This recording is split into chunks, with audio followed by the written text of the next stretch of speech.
dan bersyukur kepadanya atas segala limpah rahmat dan hidayahnya, sehingga pada malam hari ini kita dapat dikumpulkan oleh Allah Subhanahu wa Ta'ala di rumah Allah dalam rangka menjalankan kewajiban kita sholat maghrib secara berjamaah, yang insyaallah akan dilanjutkan dengan sholat isya secara berjamaah. Salawat dan salam senantiasa tercurahkan kepada junjungan kita Nabiullah Muhammad sallallahu alaihi wasallam beserta keluarga dan para sahabatnya, para pengikutnya yang tetap setia berpegang teguh kepada sunnah-sunnah beliau dan para sahabatnya hingga hari kiamat kelak. Amin ya rabbal alamin. Bapak hadirin rahimakumullah, kita melanjutkan kembali pembahasan dari buku yang berjudul Syariat Dasar-Dasar Islam, menjaga akidah, beribadah sesuai fikih, dan berhias dengan akhlak yang mulia. Kita sampai pada pembahasan tentang tata cara sholat sesuai tuntunan Rasulullah sallallahu alaihi wasallam, yaitu di halaman 191.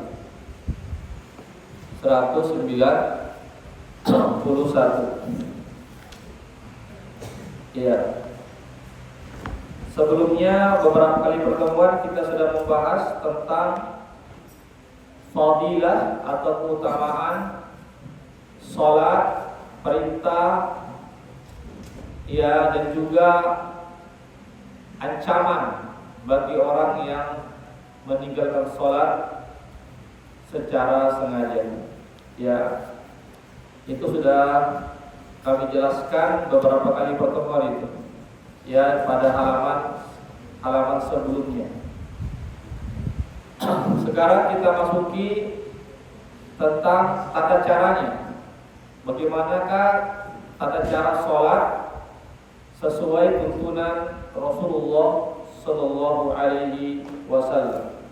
Ya, silakan dibuka di halaman 191. Ya, sebelumnya kita mendoakan penulis buku ini, ya, semoga ya amal ibadahnya, yaitu dengan menuliskan buku ini, ya, semoga amal ibadahnya diterima di sisi Allah Subhanahu wa Ta'ala. Semoga menjadi amal jariah bagi penulis dan juga memberikan manfaat yang besar bagi kita dan juga pahala yang besar bagi kita yang mempelajari buku ini. Baik, kita langsung saja, ya, tata cara sholat sesuai tuntunan Rasulullah sallallahu alaihi wasallam. Sholat adalah salah satu ibadah mahdhah. Ya, ibadah mahdhah itu artinya ibadah khusus. Ibadah khusus. Ada ibadah umum, ada ibadah khusus. Jadi sholat, puasa, zakat, haji ini dinamakan ibadah mahdhah namanya. Khusus itu harus sesuai dengan tuntunan Nabi, itu maksudnya. Sesuai dengan tata cara yang Nabi jelaskan, itu namanya ibadah khusus. Ibadah khusus. Ya, jadi sholat adalah salah satu ibadah mahdhah atau ibadah khusus yang cara pelaksanaannya telah diajarkan oleh Rasulullah sallallahu alaihi wasallam. Ya, jadi sholat ini, ya, telah diajarkan tuntunannya atau kaifiyatnya, tata caranya telah dijelaskan oleh Rasulullah sallallahu alaihi wasallam. Baik melalui perkataan beliau, ya, sabda-sabda beliau maupun perbuatan beliau. Ya. Jadi tata cara sholat itu telah diajarkan oleh Nabi kepada kita melalui para sahabatnya, ya, itu baik secara lisan, perkataan, ataupun secara perbuatan. yang mana perbuatan itu disaksikan oleh para sahabat. Jadi sahabat yang menyaksikan tata cara beliau sholat, lalu sahabat menyampaikan kepada kita. Ya, lalu sahabat menyampaikan kepada kita atas persaksian mereka terhadap gerakan-gerakan sholat yang dilakukan oleh Rasulullah Sallallahu Alaihi Wasallam. Ya. Karena itu pelaksanaan sholat haruslah sesuai dengan tata cara yang bersumber dari Rasulullah Sallallahu Alaihi Wasallam. Ya, jadi sholat ini jangan kita buat sendiri-sendiri, semau kita, tidak boleh. Ya, harus sesuai dengan tuntunan Rasulullah Sallallahu Alaihi Wasallam. Sebagaimana beliau bersabda, "Shallu kama ra'aitumuni usolli." Shallu kama ra'aitumuni usolli. Salatlah kalian sebagaimana kalian melihat saya sholat. Ya, Nabi memerintahkan kita untuk sholat sebagaimana kita melihat Nabi sholat. Tentu kita sebagai umatnya tidak pernah bertemu Nabi. Ya, kita tidak pernah melihat langsung Nabi bagaimana sholatnya Nabi. Tetapi kita hanya mengetahui dari hadis-hadis yang sahabat sampaikan kepada kita. Jadi hadis-hadis Nabi secara perkataan ataupun perbuatan sahabat riwayatkan. Ya, akhirnya sampailah kepada kita. Itu namanya disebut dengan hadis-hadis. Hadis itu bisa berupa perkataan, bisa berupa perbuatan, bisa juga berupa ketetapan dari Rasulullah Sallallahu Alaihi Wasallam. Berarti sholat ini harus sesuai dengan tuntunan Nabi. Tidak boleh kita buat sholat ini semau kita saja. Ya, tidak boleh. Harus sesuai dengan tuntunan Nabi, karena Nabi mengatakan sebagaimana kalian melihat saya sholat. Ya, jelas ini ya. Ini hadis sahih yang diriwayatkan oleh Imam Bukhari. Nah, ini berikut ini adalah penjelasan ringkas tentang tata cara sholat Rasulullah SAW. Ini ringkasannya. Yang pertama adalah niat. Ya, pertama yang kita lakukan adalah berniat. Apa itu niat? Di sini niat adalah rukun sholat. Rukun sholat artinya harus dilakukan, itu rukun, tidak boleh ditinggalkan. Ya, letaknya di dalam hati. Niat itu tempatnya di dalam hati. Apa itu niat? Niat itu adalah keinginan, maksud untuk melakukan sesuatu itu niat. Ya, niat adalah keinginan untuk sholat, itu sudah dinamakan niat. Ya, ketika kita sudah berdiri, ya, mau bertakbir, itu sudah dikatakan niat. Ya, karena kita berkeinginan, bermaksud untuk melaksanakan sholat, dan tempatnya di hati. Ya, niat itu, keinginan itu tempatnya di hati. Ya, Rasulullah SAW bersabda, sesungguhnya segala sesuatu itu bergantung kepada niatnya. Ya, sesungguhnya segala sesuatu itu bergantung kepada niatnya, dan sesungguhnya setiap orang akan mendapatkan sesuai dengan apa yang dia niatkan. Ya, jadi sholat kita ini ya bernilai ibadah kalau niatnya kita sholat itu semata-mata karena Allah. Ada juga orang sholat tapi niatnya ingin dipuji oleh manusia.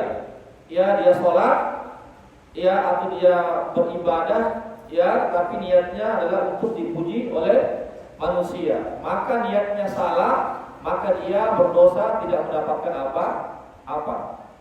Iya, ini ikhwatul Islam, a'azakumullah. Ya, jadi sekali lagi niat itu tempatnya di dalam hati, yaitu kita berniat untuk melaksanakan sholat, ya, meskipun itu hanya tergerak dalam hati kita, itu sudah dikatakan niat. Maka sebagian ulama ada mengatakan bahkan kita ketika sudah azan dikumandangkan, lalu kita pergi berwudu, itu sudah dianggap niat. Sebagian ulama mengatakan demikian, sudah dianggap niat, meskipun kita tidak menghadirkan niat pada saat kita sedang berdiri untuk melaksanakan sholat. Karena ketika kita ditanya, kenapa kamu mau berwudu? Pasti katakan saya mau sholat. Berarti ini niat. Ya, maka ketika kita sudah keluar dari rumah menuju ke masjid, itu sudah dikatakan niat. Kenapa? Ketika saya tanya kenapa kita ke masjid, pas jawabnya saya mau sholat, itulah niat. Jamaah sekalian. Ya, meskipun ada ulama mengatakan niat itu ya semestinya atau sebaiknya dihadirkan ketika kita sudah mau takbiratul ihram. Ketika mau takbiratul ihram, maka di situ kita hadirkan niat untuk melaksanakan sholat. Kalau sholat zuhur, hadirkan niat kita untuk melaksanakan sholat zuhur. Kalau sholat asar, hadirkan niat kita untuk melaksanakan sholat asar. Jadi di sini ada terjadi perbedaan pendapat para ulama tentang masalah ini. Ya. Kemudian yang berikutnya adalah berdiri untuk melaksanakan sholat. Ya, berdiri untuk melaksanakan sholat. Artinya berdiri dalam melaksanakan sholat adalah salah satu rukun sholat, di mana tidak sah sholat orang yang tidak melakukannya kecuali jika dia tidak mampu berdiri. Jadi kalau kita mampu berdiri, artinya tidak sakit, maka kita harus berdiri. Tidak boleh kita duduk. Ini khususnya dalam sholat fardu, sholat wajib. Kecuali kalau sholat sunnah, boleh kita sholat dalam keadaan duduk meskipun kita tidak sakit. Ya, saya ulang lagi. Kalau sholat wajib, ya sholat 5 waktu, itu harus sholat dalam keadaan berdiri. Ya, tidak boleh duduk. Kecuali kalau sakit, maka ketika itu boleh duduk. Jadi berdiri itu dia masdar rukun yang harus dikerjakan. Kemudian barang siapa yang tidak mampu berdiri dalam sholatnya, maka dia boleh sholat sambil duduk. Nah, ya ini bagi yang tidak mampu berdiri dalam sholatnya, maka dia boleh duduk. Apakah duduk posisinya begini? Apakah duduk di atas kursi? Apakah duduknya begini? Ya boleh begini duduknya. Ya seperti ayat awal, atau bersilah begini, boleh bersilah begini duduknya, atau duduk di atas kursi. Ya, itu bagi yang tidak mampu berdiri karena faktor sakit misalnya. Jika duduk pun tidak mampu, maka boleh sholat sambil berbaring. Ya, anggap pas ada kiblat, sholatnya begini. Ya begini posisi wajahnya itu menghadap, bukan begini kepala. Ya, kasih batal sedikit, posisi wajah itu menghadap di kiblat.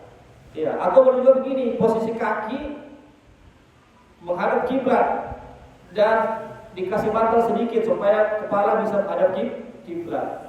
Iya, begitu. Jadi posisinya lambung kanan menghadap. Jadi begini, sama seperti kalau orang dimasukkan ke dalam liang lahat ya. Kalau kita masukkan orang ke liang lahat itu begini posisinya. Bukan terletak, tapi posisinya menghadap kiblat. Ini bagian badannya ini menghadap ke kiblat. Lambung kanan ini menyentuh ke tanah. Itu. Iya. Kalau seandainya juga tidak mampu, lambung kanannya menyentuh tanah, dia menghadap selonjor begini. Kakinya terlentang namanya begini. Tapi ini diangkat sedikit, kepala dia begini. Ini kiblat, ya. Kiblat ini ya, kiblat ke barat, bukan ke timur. Jelas ya? Iya, itu. Adapun gerakan-gerakan sholat lainnya dilaksanakan sesuai dengan kemampuan atau dengan isyarat. Kalau tidak bisa ya dikerjakan sesuai dengan kemampuannya, maka dengan isyarat apa isyarat mata atau dengan isyarat kepala. Ya, apa dalilnya tentang kondisi ini? Nabi bersabda, hadis yang sahih yang diriwayatkan oleh Imam Bukhari, "Shalli qa'iman." Salatlah engkau dalam keadaan berdiri. Fa in lam tastati fa qa'idan. Jika engkau tidak mampu berdiri, maka salatlah sambil duduk, kata Nabi. Fa in lam tastati fa 'ala jadbin. Dan jika engkau tidak mampu duduk, maka salatlah sambil berbaring. Artinya berbaring dengan lambung kanan menghadap kiblat tadi itu.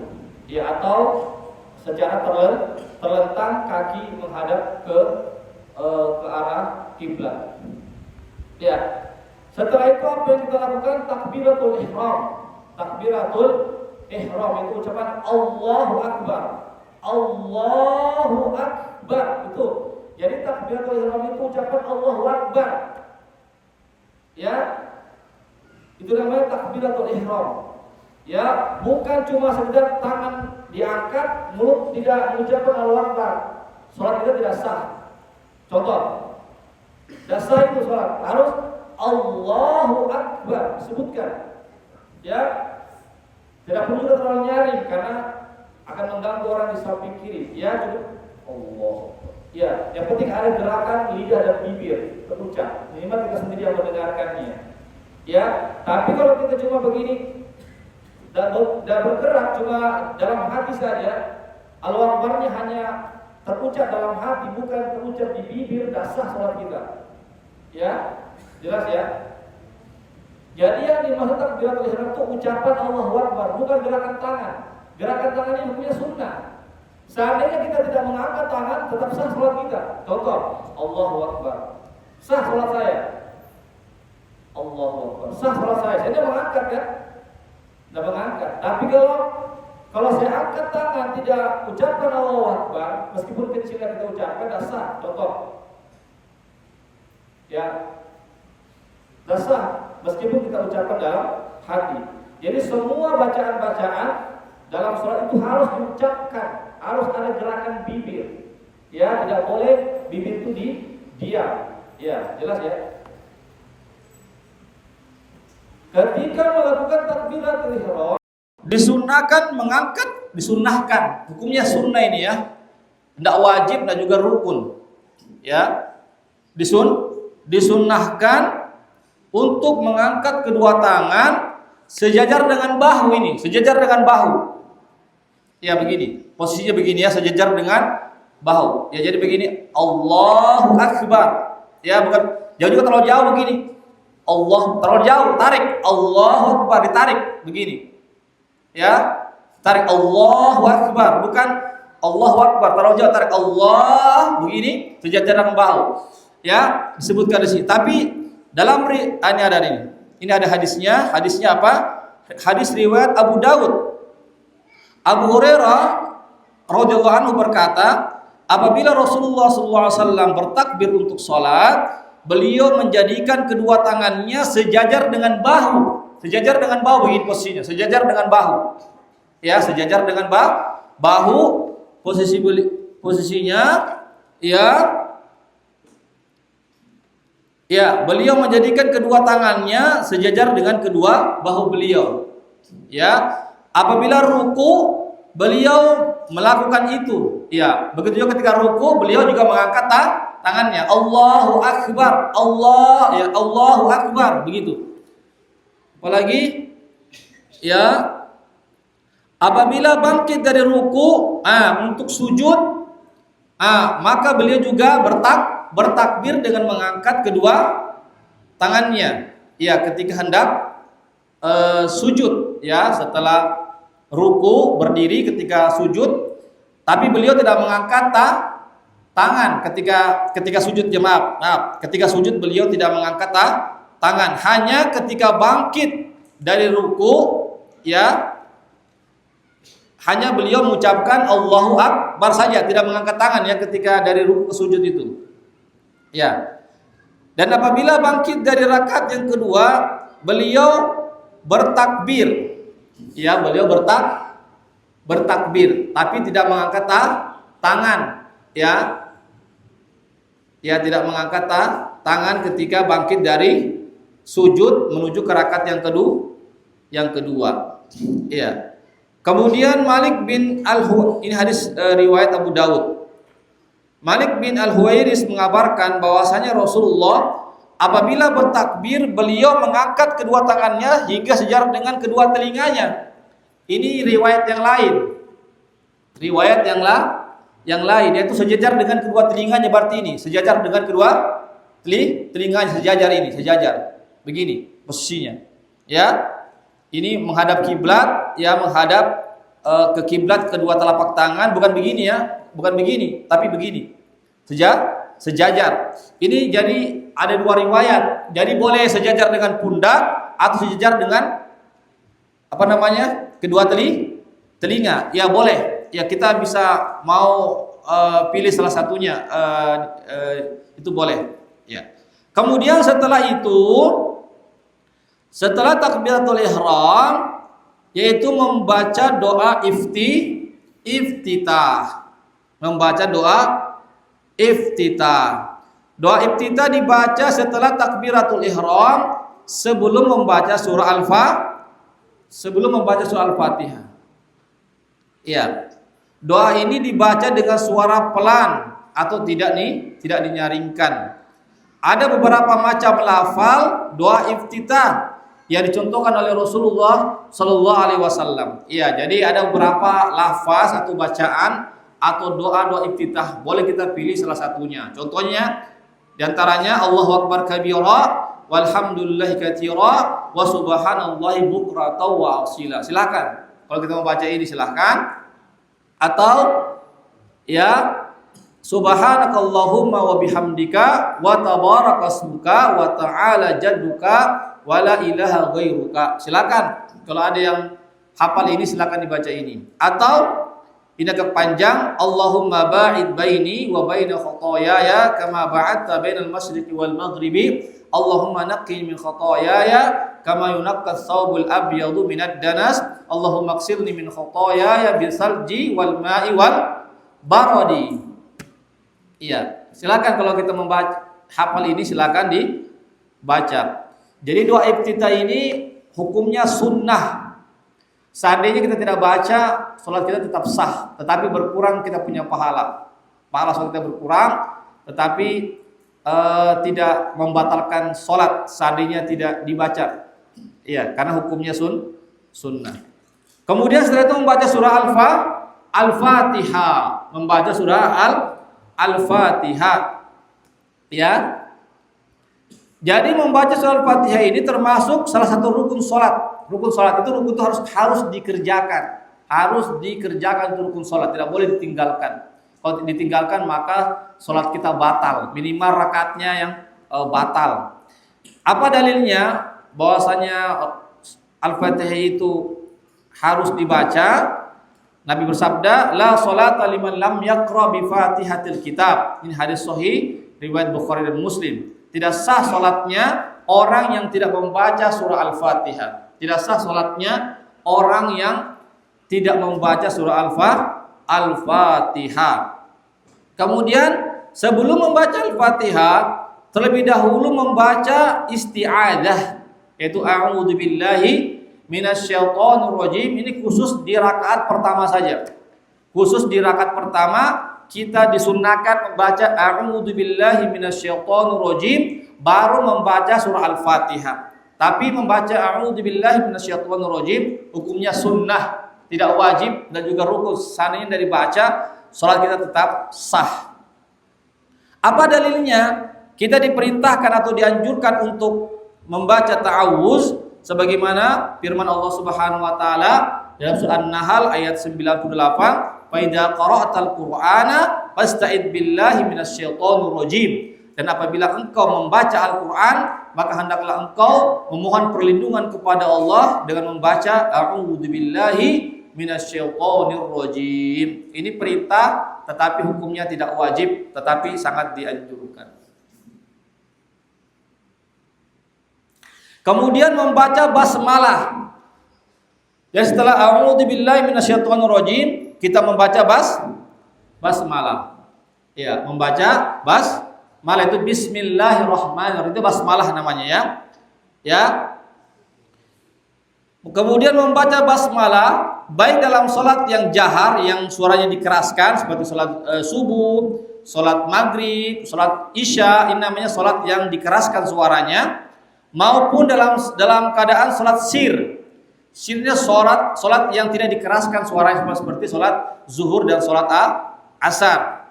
Namun ulama berbeda pendapat untuk sholat-sholat jahar, maghrib, isya dan subuh. apakah basmalahnya juga dikeraskan atau tidak dikeraskan? Ya, ulama berbeda pendapat. Ya, seperti tempat kita ini kita tidak menjaharkan basmalahnya, langsung alhamdulillahirabbil alamin. Iya. Bismillahirrahmanirrahim dibaca sir, ya. Bismillahirrahmanirrahim. Alhamdulillahirabbil alamin. Itu dijaharkan alhamdulillahirabbil alamin, ya. Tidak dijaharkan basmalahnya. Ya. Itu sebagian ulama, tapi sebagian ulama mengatakan tetap dijaharkan. Bismillahirrahmanirrahim. Alhamdulillahirabbil alamin dan seterusnya. Ya, jadi terjadi perbedaan pendapat para ulama. Jangan kita baku musuhan gara-gara itu. Wah, kamu kenapa tidak menjaharkan basmalah? Kenapa kamu menjaharkan? Tidak boleh. Kita harus saling menghargai karena ini perbedaan pendapat. Jelas ya, Pak ya? Hanya saja dalam buku ini beliau mengatakan pendapat yang lebih kuat adalah tidak dikeraskan. Jadi penulis buku ini lebih memilih pendapat yang mengatakan Bismillahirrahmanirrahim itu tidak dikeraskan, cukup disirkan saja, dipelankan suaranya. Ya, penulis buku ini. Jadi kita harus hargai. Kalau kita memilih pendapat yang saya mengeraskan bacaan saya, silakan saja, itu hak kita. Tetapi penulis buku ini lebih memilih, menurutnya adalah pendapat yang lebih kuat adalah tidak dikeraskan bacaan Bismillahirrahmanirrahim. Jelas ya? Ini berdasarkan ada dalilnya. Kenapa dia memilih tidak dikeraskan? Karena ada dalilnya. Berdasarkan hadis Anas bin Malik radhiyallahu anhu bahwasanya Nabi SAW, Abu Bakar dan Umar memulai sholat mereka dengan alhamdulillahirabbil alamin. Ya, ketika Nabi menjadi imam, Abu Bakar menjadi imam, Umar menjadi imam, langsung alhamdulillahirabbil alamin. Bismillahirrahmanirrahim itu tidak kedengaran. Ucapan bacaan Bismillahirrahmanirrahim tidak kedengaran. Ini yang dilakukan oleh Nabi, Abu Bakar dan Umar sebagaimana yang disampaikan oleh sahabat beliau bernama Anas bin Malik. Ya, jamaah sekalian, ini hadisnya sahih yang diriwayatkan oleh Imam Bukhari dan Muslim. Kemudian dan dalam riwayat Ahmad dan Nasai Ibnu Khuzaimah disebutkan mereka tidak mengeraskan Bismillahirrahmanirrahim. Ya, begitu juga dalam riwayat yang lain. Ya, bahwasanya para sahabat tidak mengeraskan bacaan Bismillahirrahmanirrahim.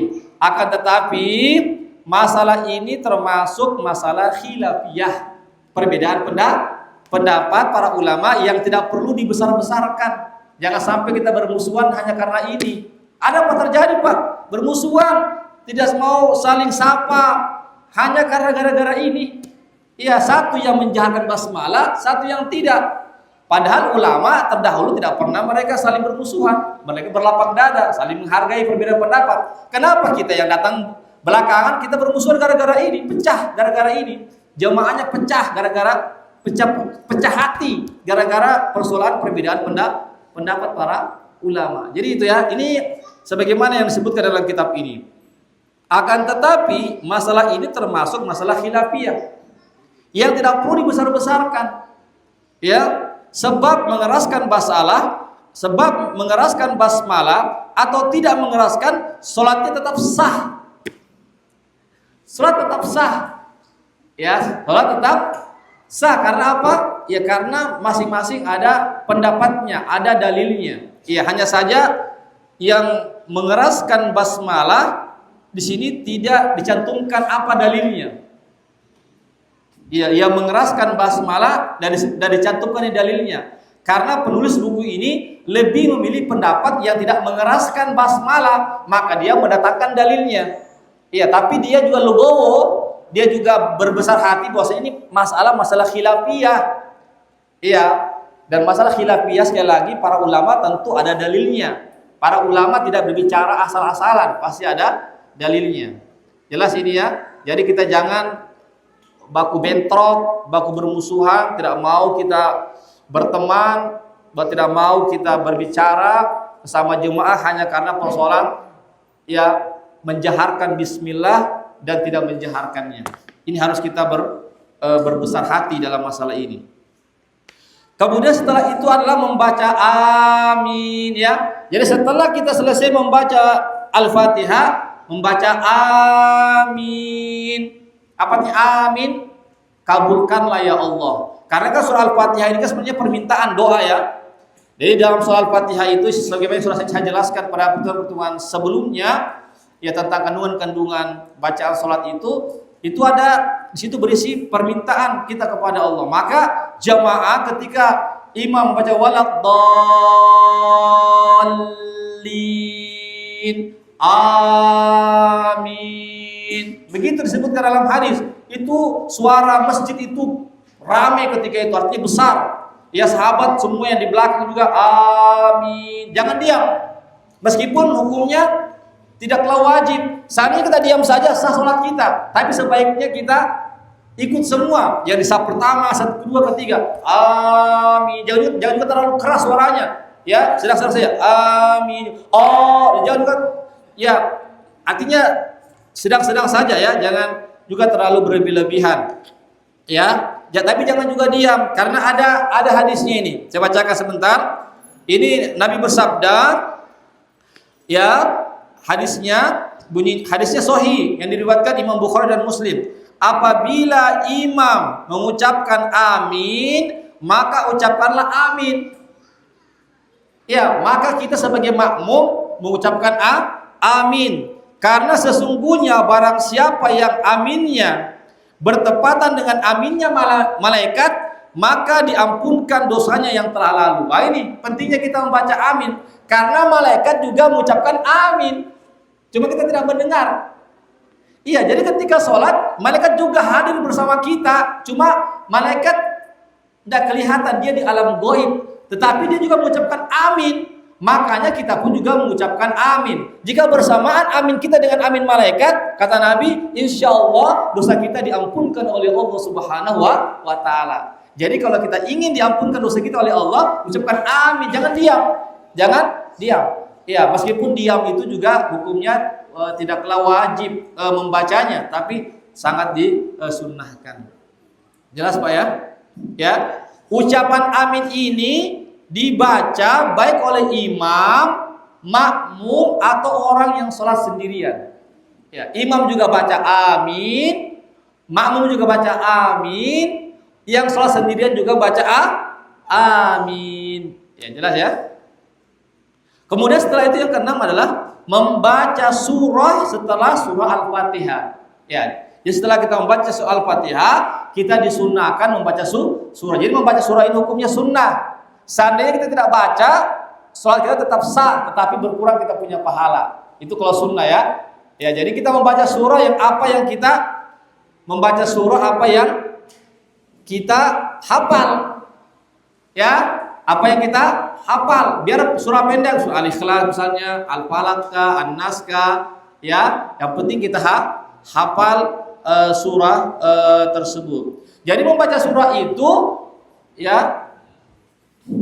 membaca surah itu adalah di rakaat pertama dan di rakaat yang kedua, rakaat pertama dan rakaat yang kedua. Ya. Adapun rakaat ketiga, keempat bagi sholat zuhur tidak perlu dibaca surah, cukup Al-Fatihah saja. Begitu juga kalau maghrib. Maghrib hanya dibaca di rakaat pertama, kedua. Rakaat ketiga tidak perlu baca surah, cukup surah Al-Fatihah saja. Jamaah sekalian, ini ada hadisnya ya, jamaah sekalian. Abu Qatadah menceritakan bahwasanya Nabi sallallahu alaihi wasallam membaca pada dua rakaat yang pertama dari salat zuhur dan asar surah Al-Fatihah dan surah yang lainnya. Kadang-kadang beliau memperdengarkannya kepada kami bacaan tersebut, dan beliau membaca Al-Fatihah saja pada dua rakaat yang terakhir. Adapun rakaat yang dua yang terakhir, misalnya salat zuhur atau sholat isya misalnya, rakaat ketiga keempat tidak perlu dibaca surah, hanya surah Al-Fatihah saja, tidak perlu. Tapi seandainya kita membaca juga boleh, karena ada juga riwayat yang lain. Jadi boleh juga kita membaca surah yang lain setelah surah Al-Fatihah. Ya, jelas jamaah sekalian ya. Ya. Kemudian yang ketujuh, ruku. Ya. Setelah kita membaca surah, ya, surah pilihan kita yang kita hafal, lalu ruku. Ruku ini adalah salah satu rukun salat. Ya, jadi harus ruku. Siapa yang tidak ruku, maka tidak sah salatnya atau batal rakaatnya. Ini beberapa hal yang perlu diperhatikan ketika ruku. Yang pertama, bertakbir ketika akan ruku. Ya, ketika kita ruku kita bertakbir ya sambil mengangkat kedua tangan seperti saat takbiratul ihram. Ya, Allahu Akbar ya. Begitu. Jadi kita bertakbir seraya mengangkat kedua tangan kita. Ya. Yang kedua, meletakkan dan menggenggam kedua telapak tangan di kedua lutut. Jadi digenggam. Jadi begini posisinya digenggam. Lutut kita genggam begini, menggenggam. Ya, menggenggam begini ya, mencangkram begitu. Ya. Kita punya lutut ya dengan merenggangkan jari tangan. Jari tangan direnggangkan ya, bukan dirapatkan begini, tapi direnggangkan begini. Jari tangan direnggangkan. Ya, serta menjauhkan kedua siku dari sisi badan, ya. Jadi kedua siku ya jangan begini. Ya, tapi direnggangkan begini, ini. Dibengkokkan sedikit. Ya, posisi mata itu ke tempat sujud, bukan begini. Ya, tapi tempat sujud. Ya, badan sama kepala ini harus lurus begini. Jangan begini juga, jangan tunduk, jangan juga begini. Jangan juga begini, jangan dipegang lutut, jangan dipegang di bawah lutut. Lututnya digenggam begini. Ya. Jadi lihat tempat sujud kita. Posisinya begini. Ya, ini bengkok sedikit ya, jangan begini. Jelas ya? Itu meratakan punggung. Jadi punggung dengan kepala rata. Ya, kalau kita ingin mencoba-coba, kita coba-coba di depan cermin. Ya, di depan cermin, coba kita praktekkan di depan cermin, apakah sudah rata punggung saya dengan kepala. Jadi harus begini ya, agak punggung begini. Tidak boleh begini, tidak juga begini posisinya, dia harus lurus. Ini badan, ya ini punggung kita misalnya. Begini harus lurus dia. Ya, kalau kita ingin latihan di cermin, ya, atau misalnya ada seseorang yang melihat kita, oh ini sudah rata, ya begitu. Kita latihannya begitu. Ya, ini meratakan punggung. Punggungnya harus rata. Ya, jangan terlalu turun ke bawah punggungnya, jangan juga ke atas begitu. Jadi harus rata. Ya, tidak mengangkat kepala dan tidak pula menundukkan kepala. Jadi kepala tidak diangkat begini dan juga ditundukkan begini. Ya, jadi kepalanya itu sejajar dengan punggung kita, ya. Iya.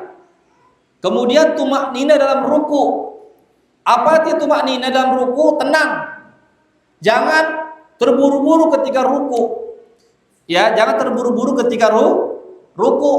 Ya.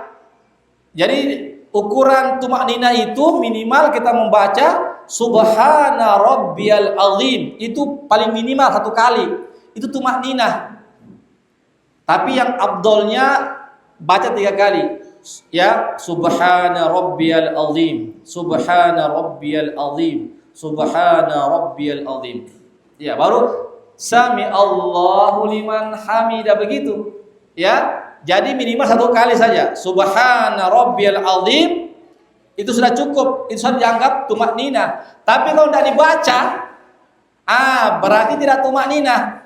Kalau tidak tumaknina, berarti tidak sah salatnya. Karena tumaknina itu salah satu rukun salat. Ya, rukun salat tumaknina. Tumaknina ketika ruku, tumaknina ketika berdiri, tumaknina ketika sujud, tumaknina ketika duduk di antara saja. Semua gerakan-gerakan salat itu harus tumaknina, minimal 1 kali dibaca.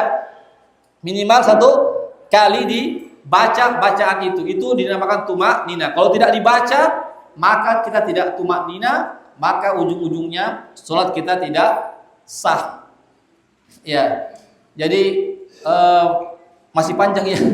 Kita baru tumaknina, belum i'tidal karena waktu terbatas, sujud. Ya, insya Allah bersambung di pekan depan. Dan saya lihat ibu-ibu sudah siapkan itu makanan. Katanya dipercepat makanannya karena pengurus ada mau rapat ini. Jadi kami hentikan ya pembahasannya Ya, insya Allah kita sambung nanti pada pertemuan yang akan datang.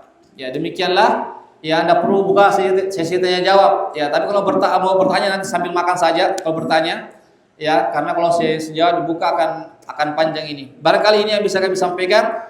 Ya, kalau mau bertanya nanti insya Allah bisa sambil kita makan atau nanti ditampung pertanyaannya nanti di pekan depan. Kita karena masih ada lanjutannya ini ya, belum sampai salam. Demikianlah pembahasan kita pada kali ini. Demikianlah, mohon maaf atas segala kekurangannya. Wabillahi taufik. Wassalamualaikum warahmatullahi wabarakatuh.